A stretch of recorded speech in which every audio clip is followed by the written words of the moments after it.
ثناء اللہ امر تسری رحمۃ اللہ علیہ نے جب چھیڑا علامہ انور شاہ کشمیری سے مناظرہ کے لیے، تو حضرت مولانا عبدالعزیز نے کہا اللہ کے بندے، شاہ صاحب تو اتنا بڑا شعر ہے، ثناء اللہ سے تو مناظرہ کر رہا ہے، تو جیتے گا تب بھی ہار گیا۔ السلام علیکم، کیسے ہو دوستو؟ امید ہے کہ آپ سب خیر و عافیت کے ساتھ ہوں گے۔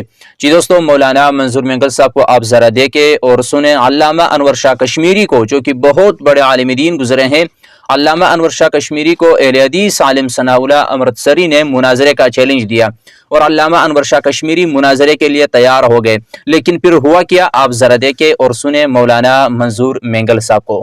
اب آپ دیکھیں نا کہ مجھے تدریس نہیں آتی، تو میں نے تو صرف حیات و ممات کا مسئلہ رٹا لگایا، یا میں نے تقلید شخصی کا رٹا لگایا، میں نے قرات خلف الامام کا، میرے مسئلے 3 ہیں۔ اگر میں اس میں صلح کروں، ٹھنڈے دماغ سے بیٹھ جاؤں، کسی سے بات کروں، تو پھر اس کے بعد میں کھاؤں کہاں سے؟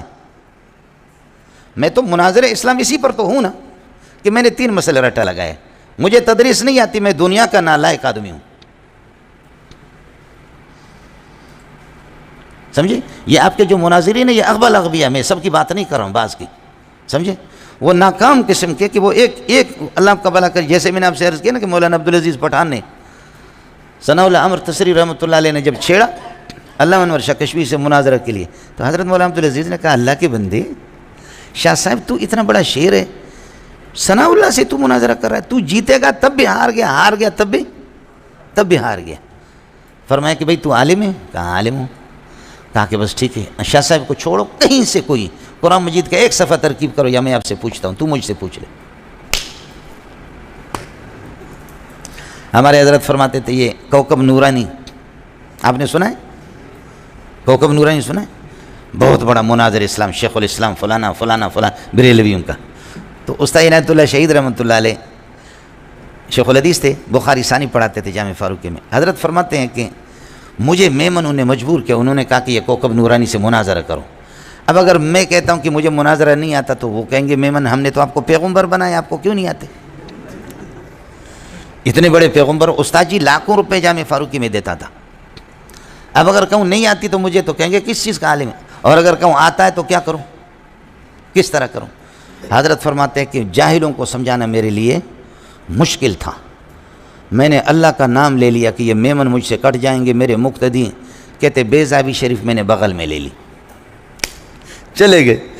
علامہ کوكب نورانی کسی جگہ تھا، وہی میمنوں کے یہاں ٹھہرے ہوئے تھے، تو فرمایا ملاقات ہو گئی۔ میں نے کہا بھئی یہ مجبور کر رہے مناظرے کے لیے، آپ بڑے مناظر اسلام ہیں، لیکن مجھے شک ہے کہ آپ عالم بھی ہیں۔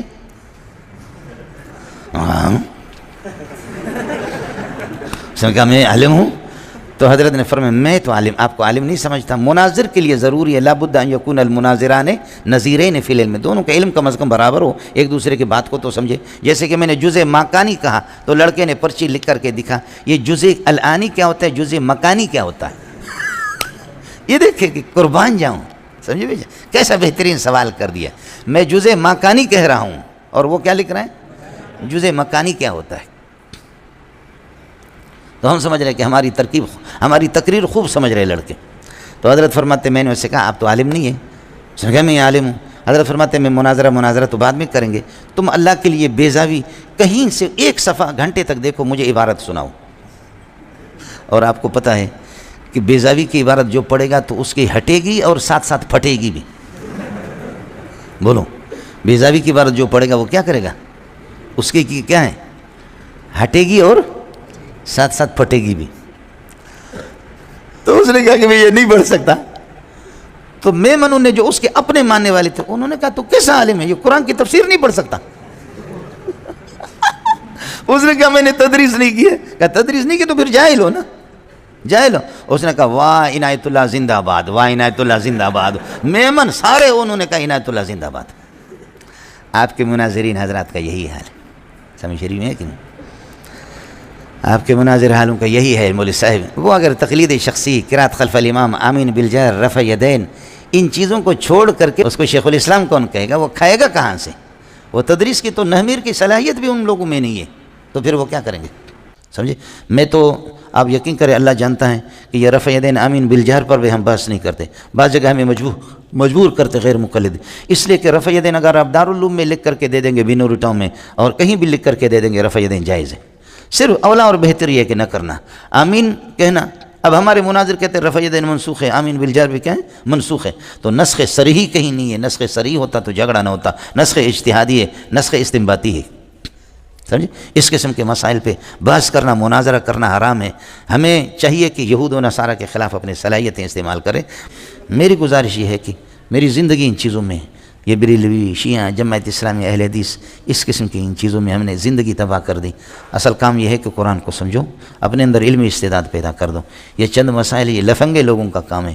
امت کو پریشان نہ کر دو. افسوس ہے تبلیغ پر، افسوس ہے تبلیغی جماعت پہ کہ اب راونڈ میں بھی یہ مسائل بیان ہو رہے. خدا کی قسم تبلیغ والوں کو تو اس کا پتہ ہی نہیں ہے کہ کیا ہے. جب مدقق علماء جب یہاں تک ان کی رسائی نہیں ہے تو تبلیغی کی رسائی کہاں ہوگی؟ اب تبلیغ میں عوام میں بھی یہ مسائل، مردے سنتے ہیں نہیں سنتے، یہ مسائل شروع ہو گئے. سمجھے؟ یعنی میں گیا تو دبئی میں ایک مولوی صاحب نے اپنی گاڑی میں مجھے اٹھایا اور وہ ایسی گالیاں غلیظ قسم کے مولانا غلام اللہ کو دے رہا تھا.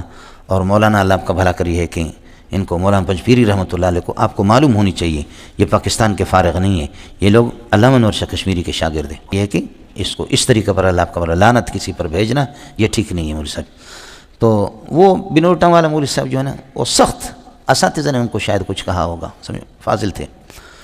تو اس نے جب یہ باتیں کی نا، وہ گالیاں دے رہا تھا، تو میں نے تھوڑا سا اس کے ساتھ یہ کیا. کہتے استاد جی بتاؤ اللہ کے لیے ہمارا مذہب کیا ہے؟ بولو اللہ کے لیے ہمارا مذہب کیا ہے؟ میں نے کہا بس ہو گیا نا آپ کو، بس اسی پر خاموش رہو. سمجھ شریف میں ہے کہ نہیں؟ بس اسی پر زیادہ. کہا کہ بتاؤ. میں نے کہا نہیں بتاتا. جب تو بزرگوں کو لعنت بھیجتا ہے نا، میں نے بھی لعنتیں بھیجی، اپنا منہ کالا کیا. شیخ الاسلام ابن تیمیہ کو گالی دی، ابن قیم کو جو ہمارے ثانیہ کے اساتذہ ہوتے تھے جو ہمیں کہتے تھے گالی دے دو. سمجھے؟ مفتی سعید احمد پالم پوری میرے شیخ ہے، بہت بڑے آدمی ہیں دارالعلوم دیوبند کے. میں مفتی صاحب سے جتنا متاثر ہوں اپنے اساتذہ سے اتنا متاثر نہیں ہوں.